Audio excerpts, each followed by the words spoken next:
자, 폭포와 열반, 삶과 죽음은 같은 것입니다. 우리가 이 사실을 깨달으면 죽음에 대한 두려움이나 삶에서의 어려운 문제가 더 이상 존재하지 않습니다. 삶과 죽음이 같은 것이라는 것을 우리가 쉽게 이해할 수 있는 영역은 아니죠. 그렇지만 한 생각이 나고 사라지는 것도 삶과 죽음이고, 한 생명이 태어났다가 사라지는 것도 삶과 죽음이라고 하면 모든 변화가 다 삶과 죽음이라는 표현으로 가능할 겁니다. 그렇죠? 우리는 죽음을 싫어하고 삶을 좋아하죠. 그런데 우리가 살아가는 삶 안에서 정말 그 삶, 좋아하는 그 삶을 어떻게 대하고 있는가 한번 생각해 봤으면 좋겠어요. 죽음은 싫어한다고 치고 삶을 원하고 연장하고 싶고 더 잘 살고 싶고, 기왕이면 잘 살고 싶고, 그렇게 원하는 그 삶을 우리는 어떻게 대하고 있고 그 삶을 어떻게 누리고 있는가, 그거에 대해서 정말 궁금합니다. 우리가 그토록 원하는 그 삶이 우리에게서 어떻게 소화되고 있는가, 그리고 어떻게 표현되어 가고 있는가, 그 모습이죠. 자, 여기 좋은 구절이 나와요. 우리는 태어나기 전에는 아무런 느낌도 갖고 있지 않았습니다. 그때 우리는 우주와 하나였습니다. 이것을 오직 마음뿐이라고 합니다. 또는 마음의 정수나 큰 마음이라고도 합니다. 우리는 태어남으로써 하나인 상태에서 분리되어 나오면서 마치 폭포에서 떨어지는 물이 바람과 바위에 의해서 나누어졌을 때처럼 어떤 느낌을 갖게 되었습니다. 여러분은 느낌 때문에 힘들어합니다. 여러분이 느낌이 어떻게 해서 생겼는지도 모르면서 느낌에 집착합니다. 여러분이 강과 하나라는 것, 또는 우주와 하나라는 것을 깨닫지 못하면 두려움이 있을 수밖에 없습니다. 물방울로 나누어졌든 그렇지 않든 간에 물은 물입니다. 삶과 죽음은 같은 것입니다. 이 사실을 깨달으면 죽음에 대한 두려움도 사라지고 삶의 어려움도 더 이상 없게 됩니다.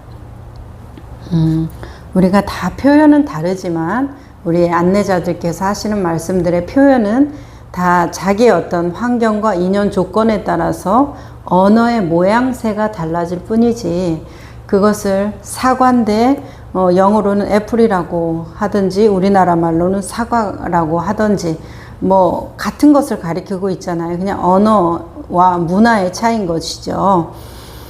자, 여기에서 뭐라고 말씀하세요? 우리가 두려운 것은 우리가 누구라는 것을 깨닫지 못했을 때 두려움을 느낀다고 하시잖아요. 내가 무엇인지를 알게 되면 우리는 두렵지 않다. 이슬이, 물방울이 내가 이슬이야 라고 생각했을 때는 두렵죠. 시작이 있고 끝이 있으니까. 그렇지만 나는 물이라는 본체성이, 그 무소부재성이 용성으로 바뀌어서, 그 사용으로 바뀌어서 이 세상에 나투어진 지금은 이슬이야. 하지만 나는 이슬이면서 이슬이 아니기도 해. 자유로운 존재야. 이렇게 자신에 대해서 깊은 자기 존재에 대한 자각이 일어난다면, 근원적인 질문에 대한 해답이 일어난다면 내 삶에 대해서 즐길 수 있고 내 삶을 충만하게 살아가고 느끼고 보고 하는데 더 열중할 것 같아요. 그렇죠? 이 삶을 어떻게 조작해서 만들어서 더 위대한 삶, 더 훌륭한 삶, 인정받는 삶이 될 것인가에 대한 연구보다는 이 삶을 그래서 내 옆에 있는 사람과 함께 나누고 즐기고 놀이같이 그렇게 살아갈 것인가에 대해서 조금 더 마음이 갈 것 같거든요. 내가 이슬인데 이 이슬로 성공을 이루어봤자 얼마만큼 이루겠어요. 난 다음에 또 다른 것으로 놔둘 텐데. 그러면 주어진 이 환경에서 내가 할 수 있는 온 정성으로 이 삶을 충만하게 누리고 함께 누리면 더 좋겠고, 그렇게 살아가는 거, 그냥 삶을 삶으로서 대하는 거 말이에요. 어떤 도구로서 대하는 거 말고, 그렇게 된다면 참 행복할 것이다. 그리고 우리가 자유로울 것이다. 해탈과 열반이 거기에 있네요. 그렇죠? 너무 좋은 말씀이라서 조금 하나하나 우리가 같이 음미하면서 한 번 더 얘기를 나눠보고 싶어요. 자, 우리는 태어남으로써 이 하나임 상태에서 분리되어 나오면서 마치 폭포에서 떨어지는 물이 바람과 바위에 의해서 나누어졌을 때처럼 어떤 느낌을 갖게 되었습니다. 이 말씀이 우리가 관념적으로 이해하지 않기를 바라요. 우리의 삶에서 매일매일 일어나고 있어요. 그냥 있는 것을 있는 그대로 보는 것. 이게 지금 저희 도바님이 갖다 준 약과예요. 맛있게 생겼죠?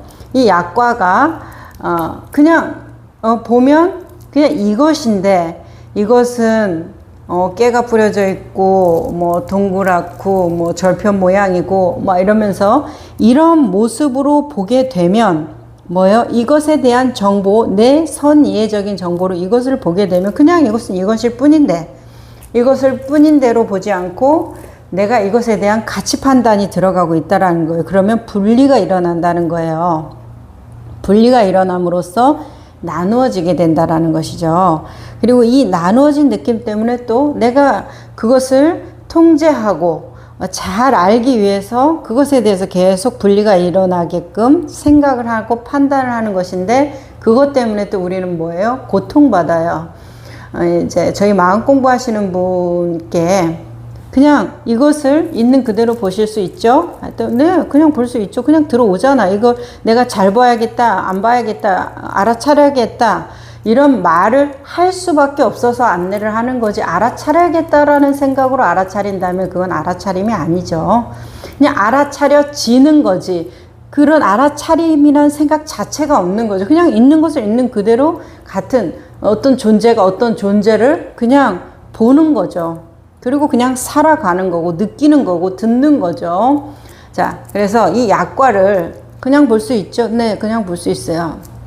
그럼 이 약과에 대해서 지금 보여지는 색깔은 어떻고 맛은 어떨 것 같고 옛날에 내가 이 약과를 먹었을 땐 기억은 어떨 것 같고 이런 생각을 막 하면서 이것을 한번 보세요. 그렇게 볼 수 있죠? 했더니 볼 수 있다고 하세요. 그러면 그냥 볼 수도 있고 막 생각을 하면서도 볼 수가 있단 말이에요. 이 약과를요. 그러면 우리는 둘 다 할 수가 있다. 뭐라고 그래요? 태어나기 이전, 화두 이전, 말하기 이전, 이것이 그냥 있는 그대로 보는 게 말하기 이전이잖아요. 생각도 말이라고 그랬어요. 표현도 말이에요. 꼭 언어만 말은 아니에요. 우리의 침묵이라는 언어가 얼마나 큰 무게를 가지고 있습니까? 꼭 할래, 안 할래, yes, no만이 아니라 너 이런 거 이렇게 해서 같이 해줄래? 하는데 침묵해. 그리고 그 사람 표정이 좋지 않아. 그럼 거절로 느껴지는 거고, 그 사람 같이 해줄래? 하는데 침묵해. 그런데 웃고 있고 다정해. 그러면 긍정의 느낌으로 받아들여지는 것이죠. 부처님은 침묵으로 긍정하셨다고 하시죠. 그런 것처럼 언어라는 그 확장성에 대해서 열어놓고 듣는다면 나의 생각의 움직임도 언어입니다. 내 안에서 엄청나게 속삭이는 그 소리, 어떤 발성기관을 통해서 나오는 소리가 아니에요. 내 생각에서 나오는 그 속삭임들에 우리가 그렇게 휘둘리는 거 아니겠어요? 그러면 태어났다. 그 태어남이라는 그 속삭임들, 무수히 많은 그 속삭임들을 내가 이것을 그냥 있는 그대로 보는 것과 속삭임의 소리로 듣는 것과 어떤 차이가 있느냐고 저희 회원님께 여쭤봤어요. 그랬더니 그냥 그것을 있는 그대로 보면 전체적으로 들어오고 이 전체 안에서의 그것으로 보이는데, 이것이 저것은 좀 갈색이고 가운데 깨가 뿌려져 있고 달 것 같고 옛날에 먹었을 때 내가 저거 제사 지내고 남은 거 먹었었던 기억도 나고 막 하면서 그런 기억으로 이것을 보게 된다고 하면 그분이 다른 배경은 다 사라지고 이것만 보인다고 하시더라고요. 너무나 적절한 체험담이에요. 자, 우리가 생각 때문에 고통받는다는 것은 바로 이와 같은 현상이 일어나기 때문에 에너지의 집중 현상. 태양이라는 에너지가 한 곳에 집중되면 어마어마한 재앙이 되지 않을까요? 근데 에너지가 고르게 분산되죠. 아침에 떠서 질 때까지, 아름답게 질 때까지. 그랬을 때 우리는 그것을 보면서 우리 자신이 에너지가 집중되었을 때 얼마나 고통스러운가를 매일매일 느끼고 있어요. 스트레스라는 언어로 심리 불안, 어떤 고통, 괴로움이라는 언어로서 우리가 계속해서 힘들어하고 있다는 말이에요. 그냥 이게 잘못된 건 아니에요. 괴로움이라는 것이 그 일이 잘못했어, 내가 바보 같았어, 지혜가 없어서가 아니라 뭐예요? 균형이 안 맞았다고 보여지는 거예요, 저는. 이게 그냥 고르게 순환이 되어야 되는데 한 곳에 에너지가 집중되기 때문에 그 집중 때문에 우리가 괴로운 것이지 내가 뭘 잘못해서 괴로운 것이 아니다. 그러니까 뭐예요? 집중 현상은 뭐예요? 사로잡혀 있기 때문에. 사로잡혀 있는 증상이 똑같아요. 이 알아차릴 수 있죠. 이거 어떻게도 알아차릴 수 있어요. 있는 그대로 그냥 보면서도 알아차릴 수가 있고, 이건 뭐다 생각하면서도 알아차릴 수가 있고, 다 알아차림의 작용이 일어날 수밖에 없어요. 왜? 순수 의식 안에 이것에 대한 판단, 분별력이 일어나는 거죠. 그냥 있고, 본다, 있다, 듣는다, 소리가 있다. 그 소리가 있고 나서 뭐예요? 아, 좋은 소리, 나쁜 소리가 생기는 거고, 본다, 있다, 있는 거 다음에 좋은 거, 나쁜 거, 예쁜 거, 미운 거, 이게 생기는 것이라서 뭐예요? 그냥 있는 그대로 첫째 자리로 볼 수도 있고, 한 생각 뒤로 가서 1초라도 지나서 저건 뭐네 하고 볼 수 있고, 우리는 이거 다 할 수가 있어요. 매일매일 일어나고 있는 거예요. 매일매일 끊임없이 반복돼요. 우리한테는 죽는 날까지 엄청난 기회가 계속 주어지고 있어요. 어떤 기회? 있는 그대로 볼 수 있는 기회. 태어나기 이전을 볼 수 있는 기회가 계속 죽는 날까지 주어지고 있다 이 말이에요. 그러면 한번 지금 연습해 보세요. 지금 이 얘기를 들으면서 지금 제가 이렇게 컵을 들고 있단 말이에요. 그냥 볼 수 있죠. 이 컵 그냥 볼 수 있잖아요. 컵이네 보지 말고 그냥 봐요. 그냥. 그리고 컵이네 받침은 뭐 꽃 모양이고 뭐 도자기로 만들어졌을 것 같고 좀 작고 뭐 이런 식으로 이거에 대한 감상을 혼자 그냥 나름대로 뭐 이렇게 하면서 보세요. 그렇게도 볼 수 있잖아요. 자, 그냥 볼 때 어때요? 생각하면서 볼 때 어때요? 이거를 계속 한번 연습해 보세요. 힘들지 않잖아요. 그냥 내 눈앞에 바로 보이는 것을 그냥 보거나 또 생각하면서 보거나 이걸 계속 온도 차이를 보란 말이에요. 그렇게 하면 그냥 볼 때의 마음은 힘이 안 들어요. 있는 그대로 보는 거, 보여지는 걸 보기 때문에 내 노력이 필요 없단 말이에요. 그래서 그냥 봐진다라는 거죠. 그냥 봐져요. 내가 그냥 봐야지 이런 생각은 이제 처음에는 내가 너무 사로잡혔을 때는 뭐 해야 되겠죠. 하지만 그냥 봐야지 이미 그냥 보고 있지도 않지만 습관이 돼버려요. 또 그러면서 어떤 마음이 들어요? 내가 그냥 보고 있구나 라고 또 이상한 스토리를 만들어요. 그냥 보고 있구나, 안심을 해버린다라는 거예요. 내 생각 속에서. 그러니까 항상 판단은 보류. 그럴 수도 있고 아닐 수도 있고 이런 마음으로 어떻게 연습해 보라는 거예요. 연습. 이거를 그냥 보거나 아니면 저건 뭐네 판단하고 보거나 그냥 보거나 판단하고 보거나. 저희 회원님의 얘기가 아마 그대로 느껴지실 거라고 저는 생각해요. 왜냐면 태어나서부터 지금까지 매일 우리가 해온 일이기 때문에 그냥 보고 1초라도 지나서 생각하고 이것이 매일매일 일어나고 있기 때문에 그랬을 때 이것이 그냥 보일 때는 전체가 들어오고 힘이 들지 않고 답답한 느낌이 없는데 저건 뭐네 하면서 저것만 보게 되면은 저것을 정보를 입혀서 보게 되면은 그것만 눈에 들어오지 주변 배경이 다 흐려져 버린다라고 이렇게 얘기를 하셨어요. 그래서 아, 참 적절한 표현이다. 다른 사람들도 연습해 볼 때 좋은 경험담이 되겠다. 이렇게 해서 나누는 거니까 꼭 해보시기를 바래요. 그러면 내가 내 생각에 사로잡혀서 내 가족이 이렇게 해줘야 되고 직장 상사가 이렇게 해줘야 되고 돈을 이렇게 벌지 않으면 나는 몹쓸 사람이고 뭐 비루한 사람이고 뭐 이런 거 그런 것이 정말 있어서 그러한가 아니면 내가 이 약과를 이거는 뭐 이렇게 생겼고 저렇게 생겼고 이런 식으로 판단하고 분별하면서 이것을 보나 아니면 그냥 있는 그대로 보나 잘 구분을 해보세요. 물론 당연히 전자겠죠. 생각하면서 보는 거죠. 나는 그냥 나예요. 그냥 그런 상태가 있는 거예요. 가난한 그 사람이 아니라 그냥 그만큼 가진 그 사람이 있는 거예요. 부자인 어떤 사람이 있는 게 아니라 그냥 그만큼 가진 그 사람이 있는 거예요. 옷을 잘 입고 나는 옷을 못 입고, 그래서 옷을 잘 입은 어떤 사람과 옷을 못 입은 어떤 사람이 있는 게 아니라 그냥 그 옷을 입은 그 사람이 있고 그 옷을 입은 그 사람이 있는 거예요. 자, 그 옷을 입은 그 사람은 그냥 있는 그대로 보는 상태고, 아, 저 옷은 명품이고 메이커고, 아, 그러면 저 사람은 좀 돈이 있겠고 사람들이 좋아하겠고, 나는 어디 나가기도 힘들고 옷도 한 벌도 제대로 없고, 이제 이런 생각은 뭐예요? 약과를 볼 때 그 약과는 어떻게 생겼고 동그랗고 뭐 옛날에 기억은 어떻고 저떻고, 그래서 다른 것이 다 흐려지고 집중 현상, 에너지 집중 현상이 생기면서 어떻게 돼요?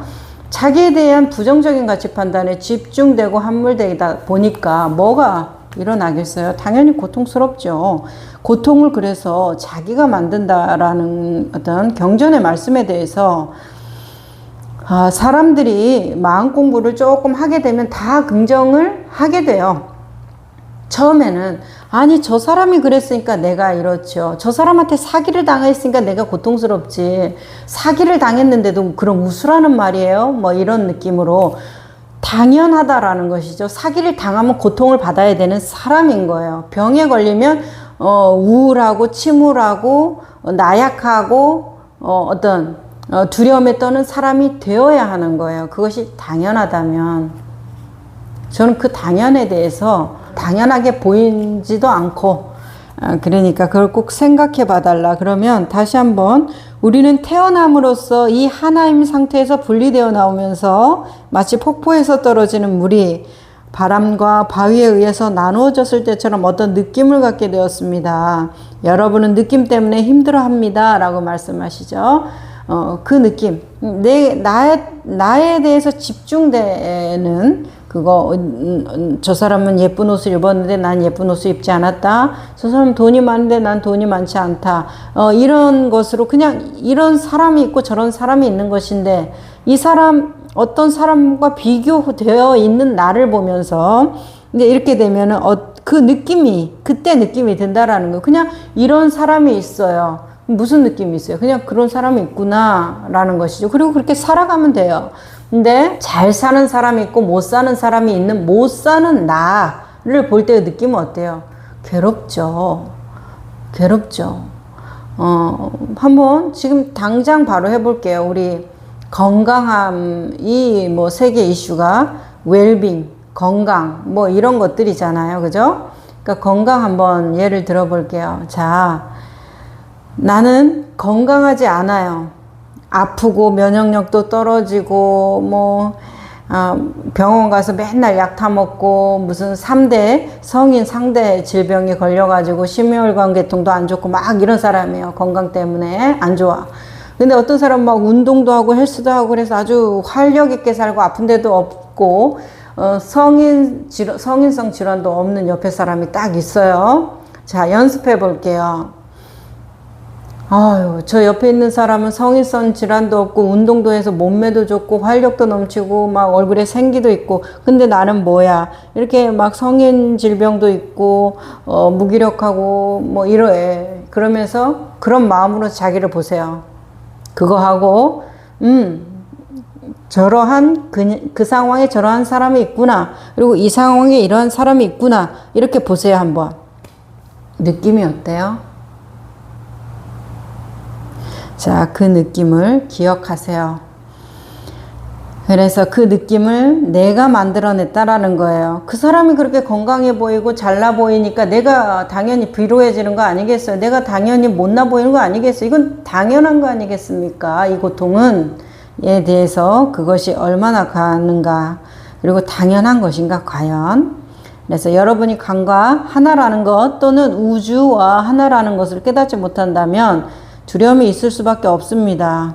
물방울로 나누어졌든 그렇지 않든 간에 물은 물입니다. 삶과 죽음은 같은 것입니다. 이 사실을 깨달으면 죽음에 대한 두려움도 사라지고 삶의 어려움도 더 이상 없게 됩니다. 이렇게 말해요.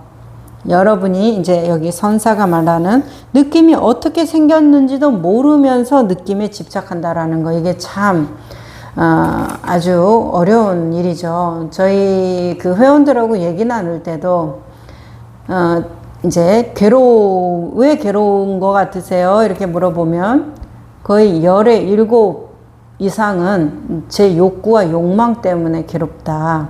근데 현실이 그게 충족이 안 되니까 괴롭다. 이제 이렇게 말해요. 그래서 그럼 어떻게 해야 안 괴롭겠습니까? 그래서 안 괴로울 방법이 없다는 거예요. 왜? 욕구와 욕망은 끝이 없으니까 충족할 수 없다라는 거예요. 그 대전제를 완전히 믿고 신봉하고 있어요. 그래서 나의 욕구와 욕망은 해결될 수 없다는 것에 대해서 그 사람은 그냥 당연하지 라고 받아들이면서 나는 괴로움이 당연하지. 왜? 욕구와 욕망을 추구하는데 충족은 안 될 거고 이것이 어느 날은 될 것이라는 기한도 없어요. 끝이 없으니까.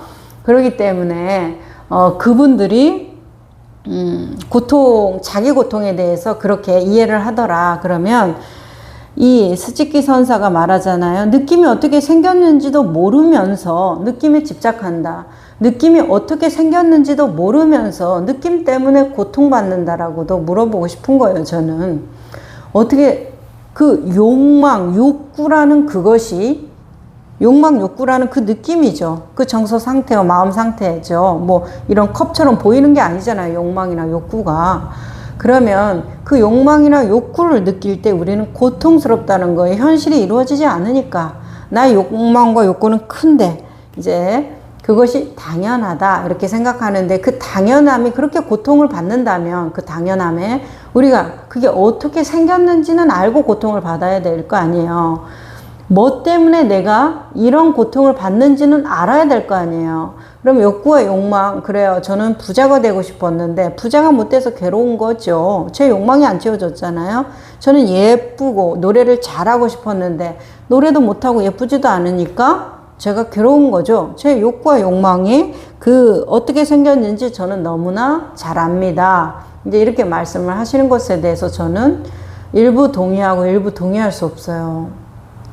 자, 이 욕구와 욕망 때문에 괴롭다. 이건 채워질 수 없기 때문에 괴롭다라는 것에 대해서 여기에서 어떻게 생겼는지도 모르면서와 비슷한 말로 저희 회원들에게 제가 자주 말씀드리는 것은 우리 회원님이 말씀하는 거는 너무 모호해요. 그냥 안개 낀 것 같아요. 정확하게 딱 집어서 무엇이다 라고 얘기할 수가 없어요. 그냥 내 욕구와 욕망이 그래요. 그 느낌이지, 느낌들이지, 느낌들의 나열이지. 욕구와 욕망이 그랬는데 어떤 욕구와 욕망이요? 그래서 돈을 더 잘 벌고 싶은 욕구와 욕망이요. 얼만큼 벌어야 돈을 잘 버는 건가요? 그러면 뭐 지금보다 좀 나아져야겠죠. 형편이 좋아져야겠죠. 가정이 좀 더 윤택해져야 되겠죠. 애들한테 뭐도 좀 해줄 수 있어야 되겠죠. 자, 그것이 내 생각에는 굉장히 구체화되어 있다고 생각하는 거예요. 그분은.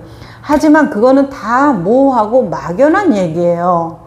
그렇게 하는 것이 그 기준선이 출발선부터 도착 지점까지 기준선이 어떤 것으로 설정되어 있냐. 다 느낌인 거예요. 그러면 좋지 않을까요?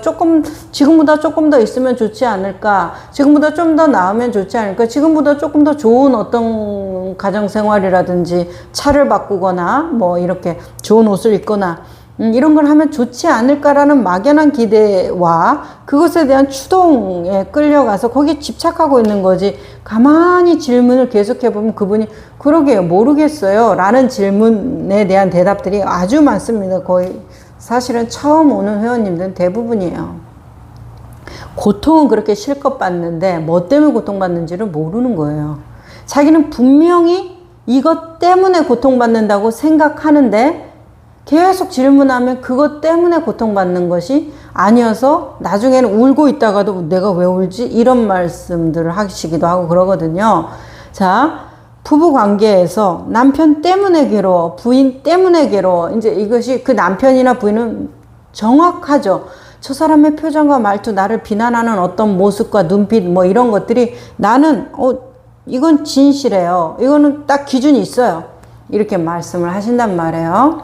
자, 그 사람, 그 남편과 부인의 표정 때문에 괴로워요. 이거는 내가 모호하거나 애매한 것이 아니에요. 저는 딱 생각하면 떠오르거든요. 이제 이렇게 얘기를 하실 때, 자, 떠올라요. 그 사람의 뭐 짜증내는 얼굴, 뭐 함부로 하는 말투 이런 것이 떠올라요. 좋아요. 떠오르는 그 상태를 한번 느껴보세요. 그것 때문에 괴로운 것이 과연 맞아요? 그것 때문에 괴로운 것이 맞냐고요.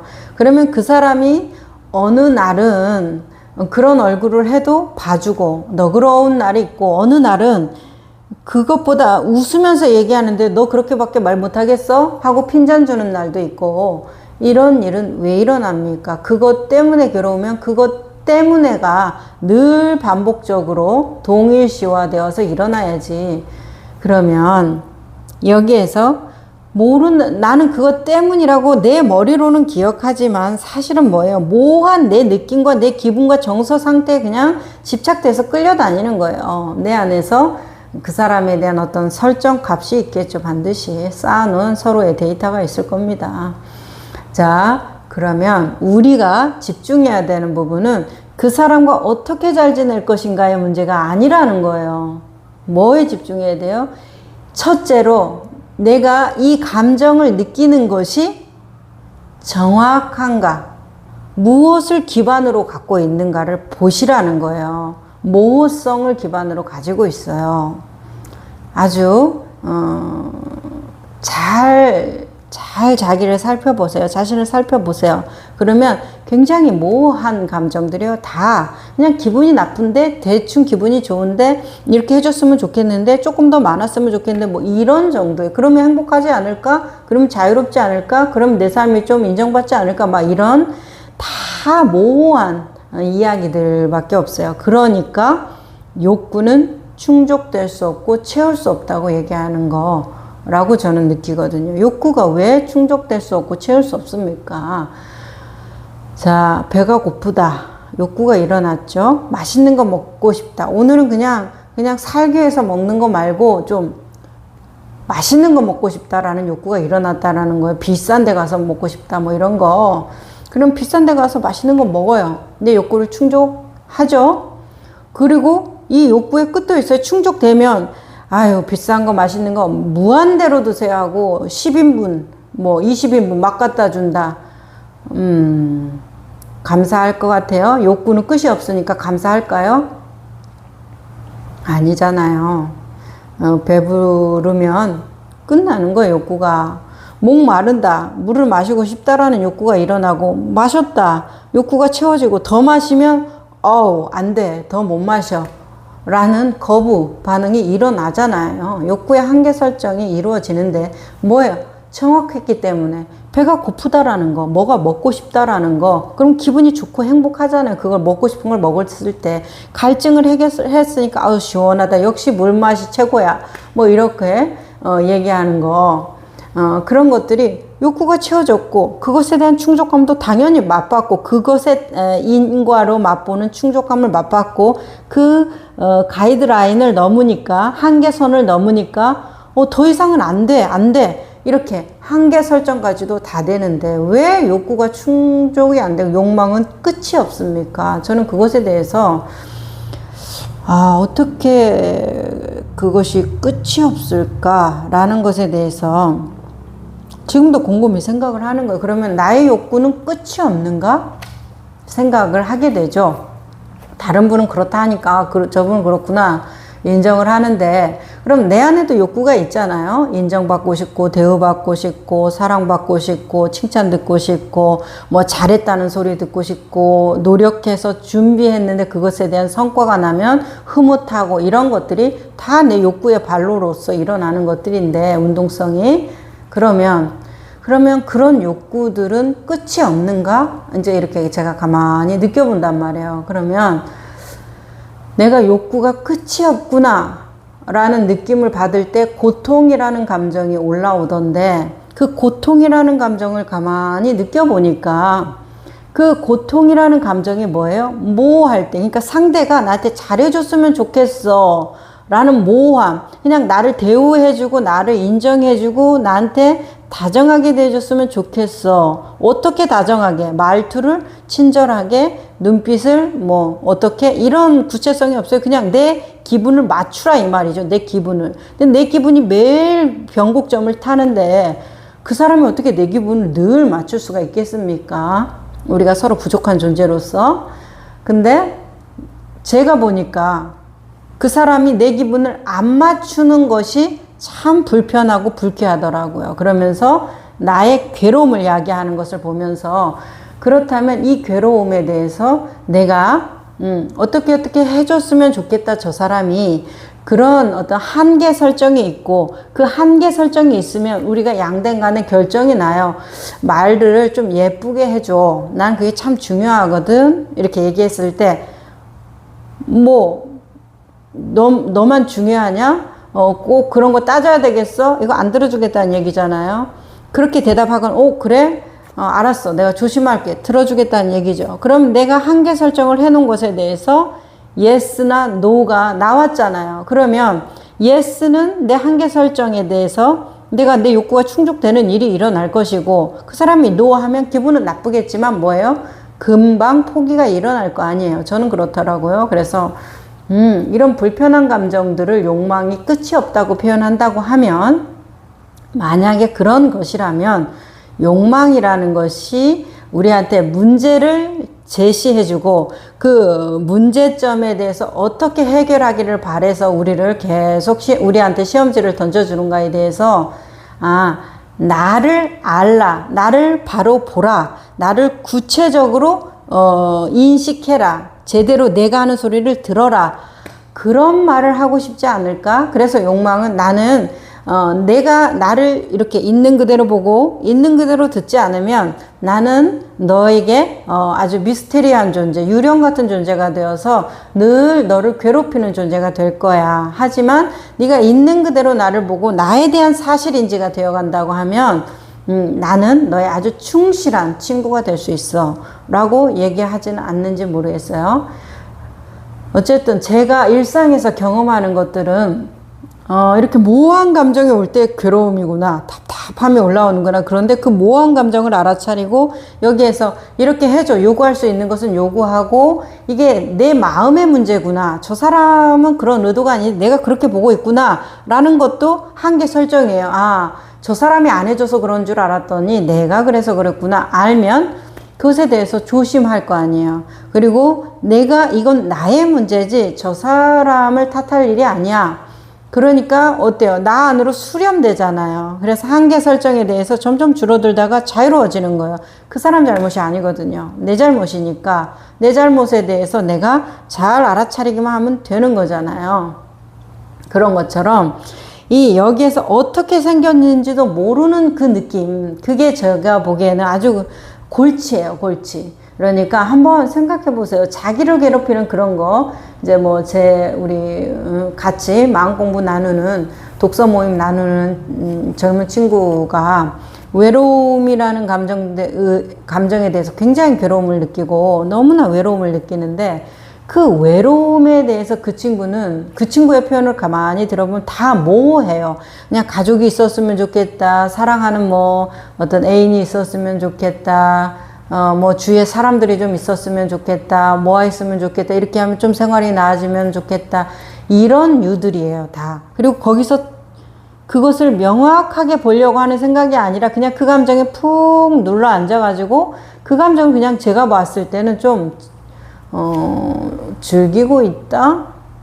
괴로움인데, 자기는 누가 이런 괴로움을 좋아하겠습니까? 이렇게 본인은 얘기하고 싶겠지만, 제가 봤을 때 진짜 괴롭다면, 이제 그 정도 괴로웠으면 자기가 불쌍해서라도 그만 하고 싶지 않을까 싶은 거예요.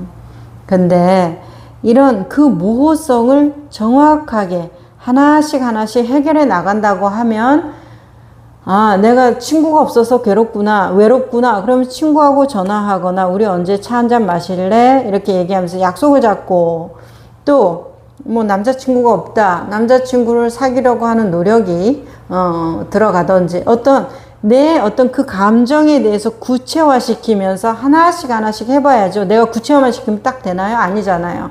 배고프다. 그럼 배고프다라는 그 감정에 대해서, 느낌에 대해서 밥을 먹자. 근데 오늘은 뭘 먹자. 이런 행위들이 후발적으로 다 일어나서 그 욕구를 충족시켜 주는 것이잖아요. 그죠? 그러니까 내 느낌이 일어난 것에 대해서 느낌으로 대응하지 말고 어떻게 대응하라? 행동으로 대응하라. 정말 중요한 얘기입니다. 이거 꼭 기억해 주세요. 내 느낌과 감정에 집착해서 사로잡혀서 그것만 하는 그 사람들이 있거든요. 그러면 참 안타까워요. 그래서 내 느낌이 오잖아요. 그럼 반드시 그 느낌에 대해서 느낌으로 해결하고 생각으로 해결하는 게 문제라는 거예요. 우리 톨레식으로 말하면 셀프톡이겠죠. 그것을 어떻게 해결하라? 행동으로 하면 돼요. 행동으로. 하나씩 하나씩 급한 마음 먹지 말고 천천히 하나씩 하나씩 해나가다 보면은 뭐야 그렇게 큰 거 아니었어. 뭐야 이거 내가 조금 오바였네. 뭐야 뭐 아무것도 아니었잖아. 이런 어떤 나의 경험치에서 나오는 감상평이 있어요. 느낌적인 느낌 그런 거 아니고 경험에서 나오는 사실적인 바탕이 있어요. 그러면 그것이 나를 살리는 생장의 기운이 될 것이에요. 그러니까 느낌이 오는 것을 무엇으로 해결하라? 생각과 느낌이 아니라 경험으로 해결하라. 그래서 배가 고프다는 느낌에서 가서 밥을 먹는 행위로 그것이 충족이 되는 것이지 계속 배고픈데 뭘 먹으면 맛있겠지 어떤 것을 보면 생각만 한다고 무슨 배가 부릅니까? 그러면 그 사람은 말하겠죠. 맞아, 욕구는 끝이 없어. 내가 아무리 좋은 음식을 생각해도 배가 안 불렀거든. 이 얘기와 같아요. 그래서 반드시 행동으로 그것을 하나하나 증명해 나가야 된다라는 것을 꼭 기억해 주시기를 바라요. 이게 말이 길어졌는데 이거 정말로 어떤 것인지도 모르면서 그 외로움이 뭔지도 모르고 그 불편함이 뭔지도 모르고 그 괴로움이 뭔지도 모르고 그냥 괴롭다는 느낌에 사로잡혀 가지고 막 굉장히 아까운 생명 같은 시간을 낭비한다라는 것이 참 좀 안타까워서 말이 좀 길어졌어요.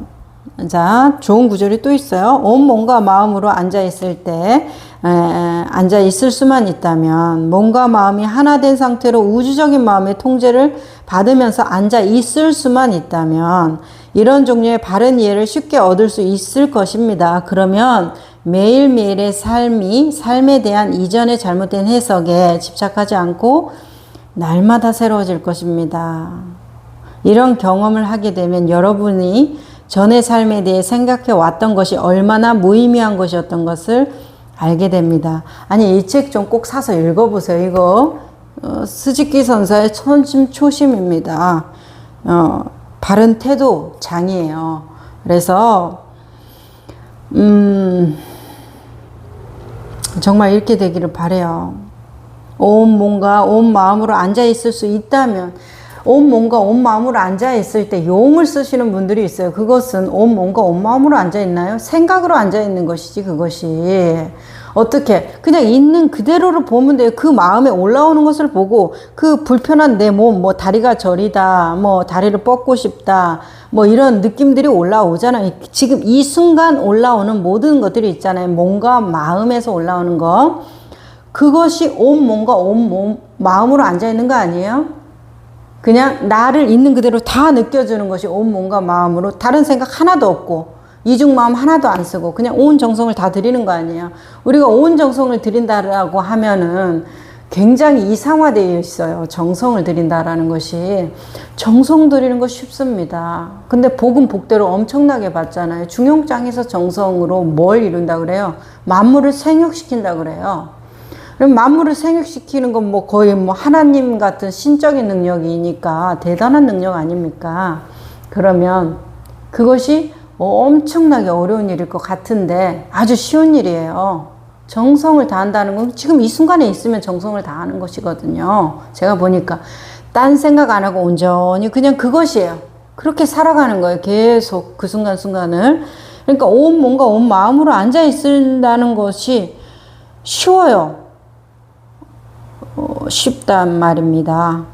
몸과 마음이 하나 된 상태로 우주적인 마음의 통제를 받으면서 앉아 있을 수 있다면 이런 종류의 바른 이해를 쉽게 얻을 수 있을 것입니다. 몸과 마음이 하나 된 상태로 우주적인 마음의 통제를 받으면서 앉을 수 있다면 이제 이런 말들에 대해서 내가 우주적인 마음과 어떤 광활한 의식, 순수 의식으로 내가 이렇게 거듭나는 것을 이쪽에서 저쪽으로 가는 설정은 옳지 않아요. 그래서 이것이 지금 내가 몸과 마음이 하나 된 상태로 앉아 있으면 그게 우주적인 마음인 것이에요. 그리고 그냥 그 상태가 전부예요. 이런 들에 우리가 속으면 안 됩니다. 다만 이렇게도 표현하고 저렇게도 표현하면서 친절하게 설명해주는 어떤 방편설법들이겠죠. 이제 저는 이거에 줄을 쳐놨는데 매일매일의 삶에 대한 이전의 잘못된 해석에 집착하지 않고 날마다 새로워질 것입니다를 기대하는 것이에요. 그래서 내가 또 그랬어요. 이제 이런 말들에 대해서 또 해도 돼요. 다 해도 돼요. 어떤 것도 괜찮아요. 당신은 다 해도 돼요. 근데 뭐를 하셔야 된다. 당신의 선택에 대해서 다 해도 되는 그 선택에 대해서 책임을 져야 된다. 책임을 져야 된다. 그러면 나는 이 선택을 했는데 결과는 너무나 어마어마한 결과여서 나는 그 선택을 한 적이 없어요. 저런 결과를 바라고 한 적이 없어요. 이제 이런 말씀을 회원님이 하셔서 제가 같이 귀여워서 웃은 적이 있는데, 선택이라는 것은 완전히 열려 있어야 돼요. 우리의 선택이라는 것은 굉장히 결정되어 있어요. 우리가 선택한다고 하지만 우리는 선택한 적이 없어요. 결정 내린 것을 확인한 거지. 착하게 살아야 되고 어떻게 해야 되고 사람은 이런 것이 사람다운 거고 이런 어떤 유전들이 쭉 알려준 것들을 우리는 그냥 로봇처럼 그거 확인하고 출력해내는 거죠. 확인하고 출력하고 확인하고 출력하는 거지 나는 선택한 적이 없어요. 그러면 그 결과에 대해서도 내가 선택한 적 없는 결과를 다 받아내는 것이 억울하죠. 그러면 우리가 선택하지 않으면, 여기에서 깨달아야 되는 것, 선택하지 않으면 내가 가장 싫어하는 결과를 받게 된다. 가장 원하지 않는 책임을 받게 된다. 그것도 이자 붙여서. 그러면 어떻게 하면 돼요? 내가 선택을 하면 되죠. 그러면 선택이라는 것을 열어놔야 돼요. 왜? 지금 내가 선택한다고 하는 그것들이 무엇에 조정당하고 있으니까, 나한테 심어진 유전에 조정당하고 있으니까 그거는 참다운 선택이 아니에요. 그러면 그 유전 말고도 다른 선택지들이 무수히 많다라는 거예요. 나는 이 상황에서 반드시 정직하게 행동을 해야 하는데 나의 본 마음은 정직하게 하고 싶지 않아. 그러면 정직하게 하지 마세요. 그 대신에 정직하지 않은 행동에 대해서 책임을 져야죠. 자율적인 인간, 주도적인 인간, 주인된 삶을 사는 인간은 자기의 선택으로 말미암아 일어난 결과에 대해서 군말하지 않아요. 남 탓하지 않아요. 내가 주인이니까 그래 이렇게 해봤더니 실패했구나, 이렇게 해봤더니 좋은 일이 일어났네, 이런 모든 데이터에 대해서 다 그래 내가 사장이니까, 내가 회장이니까, 내가 가장이니까 그러면서 다음부터는 조심해야 되겠다 이러면서 지혜가 늘어나는 것이지. 그러니까 선택은 다 열어놓는데 그 열어놓는 선택으로 그 받는 책임이, 그러면 내가 이제부터 열어놓고 막 화내고 싶으면 화내고 막 짜증내고 싶으면 짜증내고 다 이렇게 할 거예요. 제가 선택한 것에 대해서만 책임지게 되나요? 아니죠. 우리는 중중무진 연기의 세계에 살고 있어요. 인연과 그 인연으로 인한 과와 보를 받게 되어 있고, 또 어떤 상호작용, 인연의 상호작용에 의해서 무수히 많은 결과값이 도출이 된단 말이에요.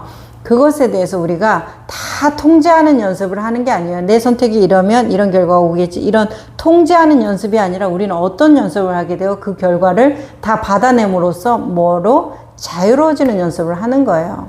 그냥 이런 결과가 나올 수도 있고 저런 결과도 나올 수 있다. 삶이라는 다양성 안에서 우리는 그냥 내가 이것 때문에 괴로워했는데 그래 이런 선택을 하니까 이런 결과가, 저런 선택을 하면 저런 결과가 나올 수 있구나, 라는 어떤 다양성에서 열려져 버리는 것이지, 내가 선택이라는 것을 폭넓게 열어놓고 하게 되는 날, 책임이라는 것은 우리가 그런 마음 자세를 가지면서 내 중심을 든든하게 갖게 되는, 그러면서 그것을 담담하게 이겨내는 나의 수행력, 인생의 힘, 인생력을 길러내는 거지, 다 통제하겠다, 선택을 잘해서 다 통제하겠다, 이것은 아니에요.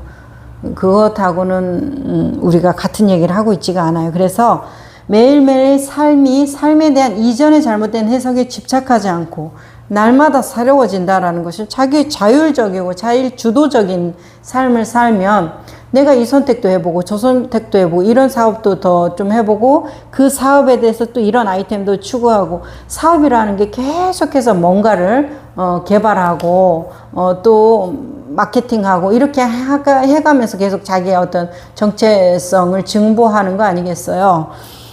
자, 이거 정말 필요합니다. 그래서 이전에 잘못된 해석에 대해서 우리 너무 사로잡혀요. 그죠? 어떤 죄의식부터 해가지고, 그랬으면 안 됐는데, 내가 바보 같아서, 이런 많은 마음들이 잘못된 해석에 집착한 결과라는 것이죠. 그러기 때문에 좀 벗어나야 한다. 그것으로부터 제발 좀 벗어나야만 한다라는 것이 있고요. 전통적인 선의 정신, 여러분이 깨달음을 얻으려고 애쓰고 있다면 그것은 업을 짓는 동시에 업에 끌려다니고 있는 것이며, 방석 위에서 시간만 낭비하고 있는 것입니다. 우리의 수행에서 가장 중요한 것은 몸의 자세와 숨 쉬는 법입니다. 우리는 불교를 깊이 이해하는 데에는 그다지 큰 관심이 없습니다. 자, 수행에서 가장 중요한 것을 선사하는 몸의 자세와 숨 쉬는 방법이라고 그래요. 그래서 이제 조동종은 좀 약간 그 계율화되어 있고, 수행하는 방법들이 다 자세하게 섬세하게 안내가 되는 쪽이죠.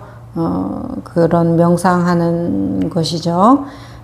그런 방식의 어떤 명상법. 그래서 어떤 점진적인 수행을 통해서 내 몸을 닦아가면서, 물론 내 몸이 곧바로 그대로 붙여있긴 하지만, 이제 그렇기 때문에 어떤 자세와 태도 이런 것들을 아주 이제 중요하게 생각한다는 것이에요. 그래서 수행에서 가장 중요한 것은 몸의 자세와 숨 쉬는 방법이라고 이제 말씀을 하시는데, 건강에서 제일 중요한 거가 뭐냐고 한의학 하시는 분한테 여쭤봤더니, 체증이 없으면 된다고 하시더라고요. 체증, 우리가 체했다 할 때 체증이죠. 그를 양의학으로 하면은 순환장애 정도 될까요? 그 체증 때문에 이제 만병의 근원이다. 이게 순환이 잘 안 되고 이렇게 얹히다가 이제 거기에서 우리도 물이 잘 흘러가지 않고 고이면 썩고 뭐 이렇게 냄새 나고 뭐 이런 일들이 일어날 수 있겠잖아요. 지저분해지고 이제 그런 느낌으로 저는 받아들였어요. 그러면 이 마음 공부에서 제일 중요한 게 뭘까? 그럼 나는 어떤 것이 마음 공부에서 제일 중요하다고 말하고 싶을까? 그러면 물론 아주 교과서적인 답으로는 알아차림이죠. 알아차림. 그리고 우리 팔정도에서도 제일 첫 번째 나오는 것이 정견이죠. 정견. 바르게 보라나 알아차림이나 뭐 그렇게 틀리지 않잖아요. 그러니까 이제 그런 부분들이 아주 전통적이고 아주 핵심적인 말씀이시기 때문에 그것이 핵심일 것이다. 그렇지만 이제 저의 어떤 제가 마음 공부에서 그럼 중요한 게 뭔가를 이렇게 가만히 생각을 해봤어요. 가만히 생각을 해봤을 때 저는 귀찮음에 대해서 조금 중요한 것이 귀찮음에 대한 어떤 재고 고려이다 이렇게 보여져요. 귀찮은 녀석이 오면 만사가 엉망진창이 되는 것 같아요. 귀찮음. 다 싫어. 귀찮아. 피곤해. 지쳐. 그런 느낌들이 올라오기 시작하면 수행이고 뭐 공부고 뭐고 인생이고 다 놓게 되는 것이 아닌가 이런 생각이 들어요. 그래서 어떤 이제 제 경험으로 그것은 이제 그런 것이구나 이제 이렇게. 그래서 좀 귀찮아질 때까지 가는 것도 나쁘지 않겠다 이렇게 생각해요. 왜냐하면 제가 어떤 열정을 불사르다가 안 되나 부정으로 가다가 그래도 한 번 더 이렇게 해서 막 억지로 쥐어짜 보다가 포기했다고 그래 포기하자 내려놓자 안 되는 거다 내가 할 수 있는 부분만 하자 이런 식으로 했다가 결국은 마지막에 제가 어떤 느낌이 드냐면 이 마음 공부에서 다 귀찮아지더라고요. 모든 것이 귀찮아지는 거예요. 그냥 그때는 뭐 옥황상제가 와서 너한테 깨달음을 주겠다. 신선이 되게 해주겠다. 뭐 우주 대통령이 되게 해주겠다. 어떤 공수표를 저한테 날려도 필요 없습니다. 이제 제가 그렇게 갖고 싶을 때 주시지요. 저는 그러니까 바랄 게 없다라는 그 마음이 어떻게 귀찮음에서 오는지 참 저는 바랄 게 없는 마음이 귀찮음에서 오더라고요. 저는 바랄 게 없습니다. 그 마음이 다 만사가 다 귀찮은 거예요. 어떤 느낌까지 오냐면 죽는 것도 귀찮더라고요. 완전히 절망과 바닥으로 떨어졌을 때 뭐 죽으면 그래도 조금 편안해지겠지? 이런 기분이 있잖아요. 기대가 있죠. 희망이 있죠. 그러니까 우리가 죽음을 향해서 나아가는 것인데 거기에서라도 어떤 안정감과 지금 느끼지 못하는 어떤 보호를 받고자 하는 거죠. 근데 어느 임계점, 그것도 어느 임계점을 지나 그 기간을 좀 계속 그 상태를 시달리고 하면서 그 임계점을 좀 지나, 그러니까 죽을 포인트를 놓쳤겠죠. 죽은 포인트를 놓쳐버려가지고 임계점을, 그 마음의 임계점을 넘긴 상태에서 그 마음은 그대로 계속 느끼면서 이렇게 하다 보니까 점점점 뭐예요? 이 모든 것이 다 귀찮아져 버리더라고요. 뭐 수행이고 뭐고 다 필요가 없더라고요. 그냥 그게 뭔데요? 그래서요. 이런 마음이지 그래요? 그럼 그거라도 보고 제가 죽어야죠. 이런 느낌도 안 들고 그냥 다 필요 없습니다. 이제 다 귀찮아요. 이런 생각. 그래서 제가 어떤 이 마음 공부에서 참 중요한 게 이 귀찮다라는 그 어떤 상태, 그것도 참 중요하거든요. 이건 제 체험이기 때문에 이제 그런 것을 느껴본 적이 있어요. 그래서 그 귀찮음의 마음이 내가 내려놔야지, 있는 그대로 알아차려야지, 이런 모든 것들을 다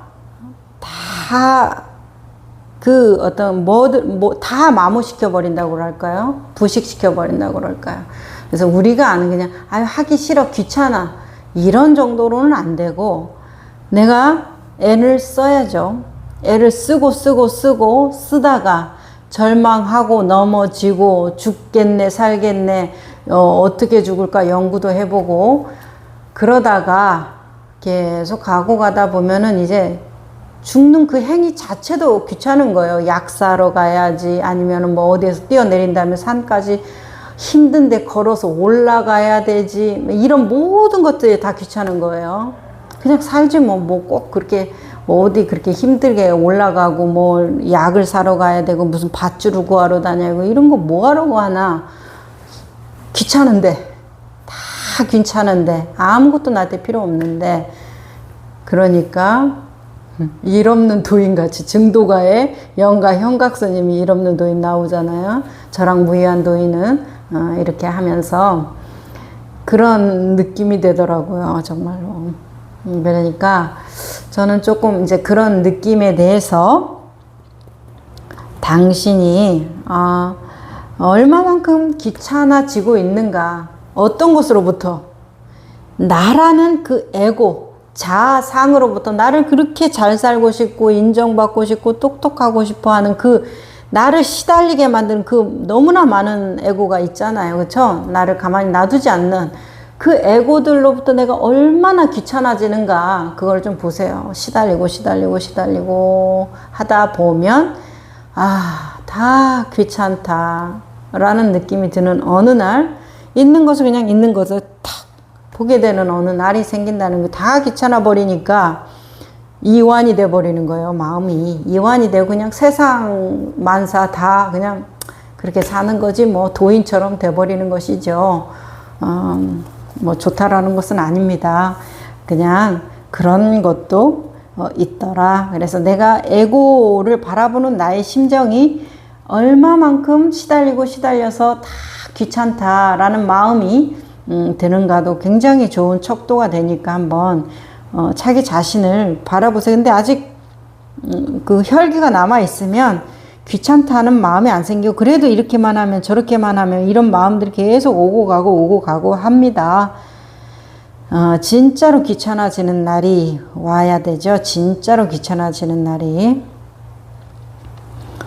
또 좋은 말이 있어요. 여러분의 수행 속에는 이미 깨달음이 있는 것입니다. 우리는 수행을 통해서 어떤 경지에 도달하는 것을 강조하지 않습니다. 우리는 우리의 진정한 본성에 대한 강한 확신과 진실한 수행을 강조합니다. 우리는 부처님처럼 진실하게 선수행을 해나가야 합니다.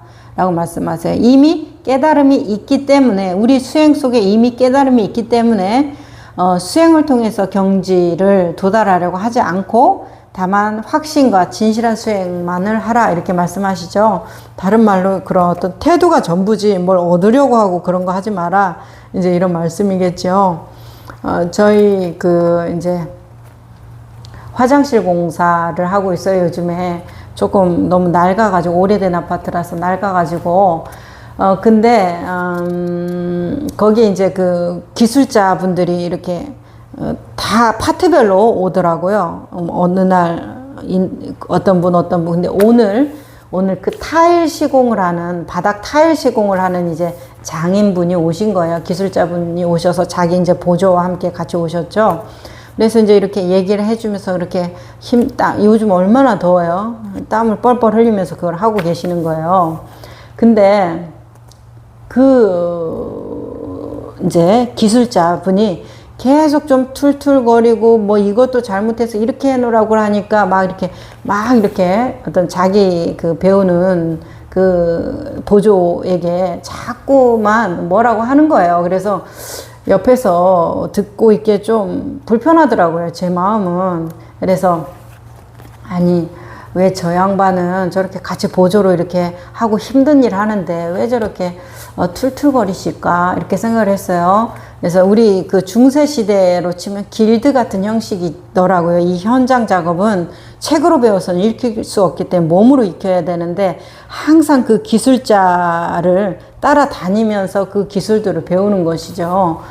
그걸 도제라고 하잖아요. 그래서 이제, 그 옛날식으로 보면 도제의 입장이니까 스승께서 좀 잘 이렇게 해야 될 것인데, 왜 저렇게 막 그냥 혼내고, 뭐 이렇게 해놨어, 너 이렇게 해놔라 그랬잖아. 막 이렇게 무섭게 이렇게 할까 해서 제가 이제 기술자분이 조금 어디 뭐 담배 피러 나가셨어요. 그래서 그분한테, 조금, 속상하시지 않으세요? 좀 기분 괜찮으세요? 이렇게 했더니 막 웃으면서 저분이 성격이 저래서 그렇지 완벽하게 하려고 하는 성격이어서 그렇다. 그러니까는, 기술자 잘 만나신 거다.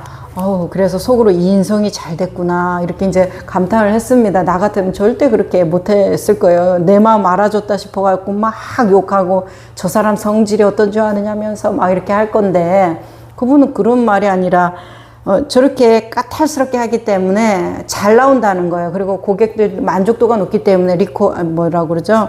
소개가 많이 나온다는 거예요. 그러면서 저런 분들이 진짜 기술자예요. 이렇게 말씀하시는 거예요. 그래서 저는 이제 가장이니까 아내도 있고 아이들도 있고 그래서 기술을 정말 제대로 배울 수 있는 분들 몇 분 이렇게 거쳐가 갖고 이제 이분한테 배우고 있는 거다. 근데 이분이 정말 실력이 좋은 분이어서 배울 때 정말 이게 막 뭐라고 할 때는 당연히 기분이 안 좋지만은 다 저렇게 이렇게 까탈스럽게 계속 하니까 자기가 엄청 신경을 쓰고 제대로 하려고 노력하고 집에 가서도 또 이렇게 한 번씩 그거를 이렇게 했으면 좋았지 않을까 저렇게 했으면 이렇게 연습을 하게 되더래요. 생각으로. 그러면서 이제 그분에 대해서 진짜 좀 존경심이 있더라고요. 그러면서 이렇게 배워가는 모습을 보면서 제가 많이 배웠거든요. 그러니까 정말로 뭐예요? 태도가 전부라는 것이에요. 전부. 그분은 실력이 좋은 기술자이긴 하지만 따라가는 보조가 별로, 그러니까 자주 바뀌었다고 그랬어요. 이제 그 전체를 통괄하는 그 사장님하고 아는데 그분이 자주 바뀌었다고 그랬거든요. 근데 이 사람은 오래 이렇게 계속 옆에서 이렇게 보조를 하면서 하는데, 그래서 이 기술자 양반이 더 막 까탈스럽게 이렇게 잘 알려준다라는 것이죠. 그러니까 더 섬세하게 이럴 때 이렇게 해야 되고 저럴 때 저렇게 해야 되고 이렇게 알려준다는 거예요. 그러면 좀 좋게 알려주면 좋지 않나. 그러면 현장에서 무슨 부드럽게 무슨 교양 있게 그런 거 안 나오죠. 땀 나오고 힘들고 막 그러는데, 그런데 그분 나름대로 최선을 다해서 그 사람을 아끼는 모습이다. 그리고 이 도제라는 것은 기술을 훔치는 거다, 이렇게 말씀하셨어요. 그래서 우리는 배워주고 가르쳐주는 거다, 이렇게 생각을 하는데, 또 그분의 표현은 기술을 훔치는 거다. 그냥 내 기술을 네가 훔쳐가는 것을 내가 용인하면서 같이 이렇게 데리고 다니면서 이렇게 하는 거다. 이렇게 이제 얘기를 하시더라고요. 그래서 제가 그 두 분의 아름다운 관계를 보면서 어떤 느낌을 받았냐면, 정말 태도가 중요하다. 정말 태도가 중요하구나. 저한테 얘기할 때도 아니에요. 정말 좋은 기술자 만난 거예요. 아주 좋게 나올 거예요. 저렇게 까탈스럽게 다 일일이 꼼꼼하게 하기 때문에. 이제 이렇게 얘기하니까 저는 뭐 어차피 돈 주고 하는 입장에서 기분이 좋았어요. 사람 잘 만났구나. 기분이 좋았지만 그분의 마인드가 얼마나 괜찮아요. 그쵸? 너무 좋잖아요. 그러니까 이런 모습들이 다 자기 업을 자기가, 그러니까 선 업도 있고 악 업도 있는 거예요. 우리의 업은 그런 거구나, 이렇게 보여지고, 늦게 시작했는데 이분은 회사원이어가지고 늦게 시작했는데도 탁 어떤 팀을 꾸릴 수 있게끔 되는 이제 그런 준비를 하고 있더라고요. 그러면서 이제 이 기술자 분이 이렇게 잘 알려주고 있고, 이제 그런 모습을 보면서 마음 공부도 정말 태도가 전부인데, 그러니까 내 마음을 하심하고 있는 그대로 받아들이고, 내 의견이 있지만 열려놓고 듣고 뭐 이런 거, 그리고 정성을 다해서 꾸준히 해나가는 거, 이런 모든 것들이 다 태도에서 나오잖아요. 그분처럼, 오늘 도저히 그분처럼. 근데 이 세상이 정말 태도가 전부구나, 진짜로. 이런 어떤 현장에서 일하는 그런 것도 정말 저 태도에서 그 사람의 어떤 그 앞날이 다 보여지는 거예요. 저라도 소개시켜주고 싶고, 제가 아는 사람들한테 그분은 혹시 좀 비싸게 받을 수도 있지만 후회가 없어, 이런 식으로 당당하게 이렇게 소개를 해주고, 그런 분 밑에서 배웠다고 하면 그분에 대해서도 얼마나 만족도가 있겠어요, 제가. 그러니까 그렇게 소개를 해줄 것이고, 그런 것들이 다 뭐에서 나왔어요? 기술에서 나왔어요? 그분들의 그 태도에서, 꼼꼼하게 하는 그 태도에서, 그리고 그걸 배우려고 하는 그 태도에서, 자기의 간절함과 같이. 그러면 수행은 다르느냐? 수행도 똑같습니다. 보니까 태도가 정말 중요해요. 그래서 내가 수행을 대하는 태도가 욕심이 가득한 눈으로 하고 있느냐, 정성 가득한 마음으로 하고 있느냐, 아니면 내 건강을 위해서 간절한 마음으로 하고 있느냐, 이런 것들을 좀 봐주시라는 거예요. 그러면 내 태도 안에 내 결과가 다 포함이 되어 있어요. 어떤 분이 씨앗 안에 그 열매가 다 포함되어 있다고 이렇게 말하는 그런 얘기를 들어봤는데, 그렇잖아요. 그렇죠? 씨앗이 당연히 열매를 맺든 안 맺든 그 열매의 에너지, 열매의 DNA가 있기 때문에 자라면 열매가 열릴 거 아니겠어요. 그런 거와 같이 그 사람의 태도가 열매를 다 보여주고 있더라고요. 계속 그대로 가면 정말 잘 되실 것이다, 이렇게 보여졌어요. 자, 태도에 대해서 오늘 그분 덕분에 많이 느낀 하루였어요. 또 중요하고 좋은 부분이, 우리의 수행 자체가 깨달음인데 이것이 단지 수단이라면 어디서 달리 깨달음을 얻을 수 있겠습니까? 너무 좋은 말이죠. 자, 물의 무소부재성. 물의 무소부재성이 이슬로 나투었다. 그러면 이슬로 나툰 자체가 무소부재성이죠. 무소부재성이 나툼이죠. 그러면 그러니까 수행 자체가 깨달음이다. 무소부재성 자체가 물이다. 이 말이나 뭐가 틀리겠어요? 인데 이것을 단지 이건 이슬이야. 무소부재성은 따로 있어. 물의 무소부재성 본체는 따로 있어. 이건 이슬이잖아. 이렇게 된다고 하면 어디에서 물의 무소부재성을 찾을 수 있겠느냐 이 말이에요. 이슬 그 자체에서 이렇게 나눠졌구나. 조건과 환경과 인연에 따라서 라고 볼 수 있겠다면 내가 하는 그 일행삼매의 모든 것이 이미 깨달음이다라는 것이죠. 처음에는 믿고 가야 되겠지요. 믿고 가야 되겠지만 가장 큰 믿음은 뭐예요? 20년, 30년 믿는 거? 아니면 그것에 대한 믿어야 되는 이유들이 다른 사람들은 100가지인데 나는 1000가지인 거? 가장 큰 믿음은 그것을 있는 그대로 보는 것이 가장 큰 믿음이에요. 어떤 의심이 안 들거든요. 믿음이라는 것은 의심이라는 전제에서 믿음이 생기거든요. 그러면 믿음이 없어지는 날이 믿음이 100%가 되는 날인데 믿음이 없어지는 날은 언제예요? 자, 이 약과 제가 약과에 대해서 막 설명을 해요. 그러면 그거 정말 맛있겠다. 그거 갖고 싶다. 이런 생각들과 믿음이 생겨날 거예요. 근데 내가 말했던 거 이거야 하고 보여줬어요. 그럼 보여지잖아요. 보여지는 순간 뭐예요? 내가 그 약과를 믿어 안 믿어가 필요 없죠. 그냥 그것이네. 믿음이 없어지는 순간 믿음이 100%가 되는 순간이에요. 그리고 그것은 그냥 보는 거예요. 그냥 듣는 거고. 그것에 대해서는 뭐예요? 의심이 있을 수가 없잖아요. 의심이 없는데 믿는다라는 불필요한 행위가 왜 일어나겠어요? 그죠? 그러니까 믿음을 가지고 행하는 여러분의 수행 속에 깨달음이 있는 것입니다.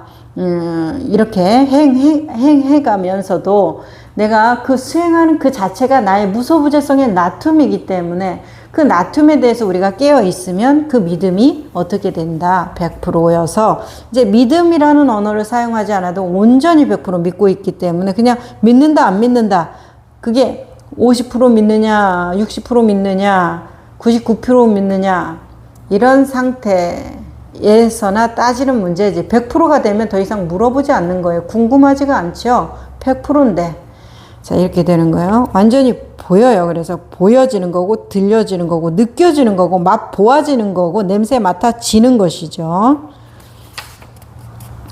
자, 좋은 말 또 있어요. 나아가 그분은 깨달음을 얻으신 후에도 우리가 하고 있는 것과 똑같은 노력을 계속하셨습니다. 그분의 삶을 바라보는 눈은 흔들림이 없었습니다. 인생에 대한 확고한 견해를 갖고 자신을 포함한 모든 사람들의 삶을 주시했습니다.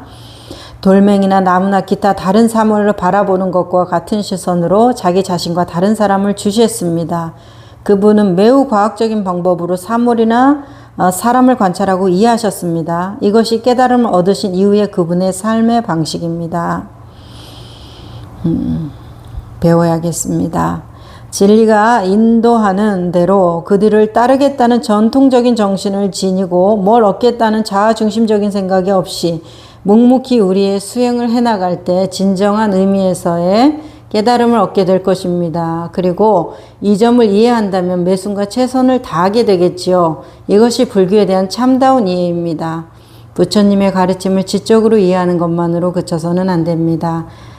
우리의 이해는 지적으로 이해됨과 동시에 그 이해를 표현하는 수행 그 자체입니다. 철학적인 탐구나 사색에 의해서가 아니라 실제 수행을 통해서만 부처님의 가르침을 이해할 수 있습니다. 그러므로 우리의 진정한 본성에 대한 확신을 가지고 업이 업을 부르는 굴레를 부수고 실제 수행의 세계 속에서 우리가 자리를 찾으면 지속적으로 자선 수행을 해나가야만 합니다. 삶을 바라보는 흔들림 없는 눈, 그리고 모든 것을 다 열어놓고 관찰하고 합리적인 판단으로 그것을 검토하는 그분의 삶의 방식. 까알라 아마경에 나오죠. 자유의 헌장이라는 깔라인들이 뭐 부처님은 이렇게 말하는데 브라만들은 이렇게 말하고 또 시바신을 믿는 사람들은 이렇게 말하고 막 사람들이 이렇게 말하니까 도대체 어떤 것을 믿어야 됩니까? 이런 질문을 하시죠. 그 사람들이. 그러니까 부처님이 역사와 전통이 그랬다고 해서 다수가 인정한다고 그래서 어떤 권위 있는 스승이 있다고 그래서 그런 것들 때문에 믿지 말라. 그것이 옳음을 증명해 줄 수 없다라는 것이죠. 진리는 그냥 그 자체로 옳음이지 누가 너는 옳아 그러니까 너는 진리네 그래서 진리가 되는 것이 아니잖아요. 진리는 이 세상 사람들이 다 몰라도 그냥 혼자 진리인 것이에요. 그냥 드러나서 그걸 보는 사람은 향유하는 거고 못 보는 사람은 못 보는 대로 사는 것이지 진리는 그 자체로 자기로 100%이기 때문에 누구한테 구걸하지 않아요. 자기의 옳음을. 자, 물속에서 물고기가 살아요. 어떤 물고기는 평생 동안 물이 뭔지 모르고 살고 어떤 물고기는 평생 어느 순간 물이 뭔지를 알았다. 그러면 뭐예요? 물을 알았다나 몰랐다나 한 물에서 살지만 그 삶은 어떠겠어요? 많이 다를 거잖아요. 그죠?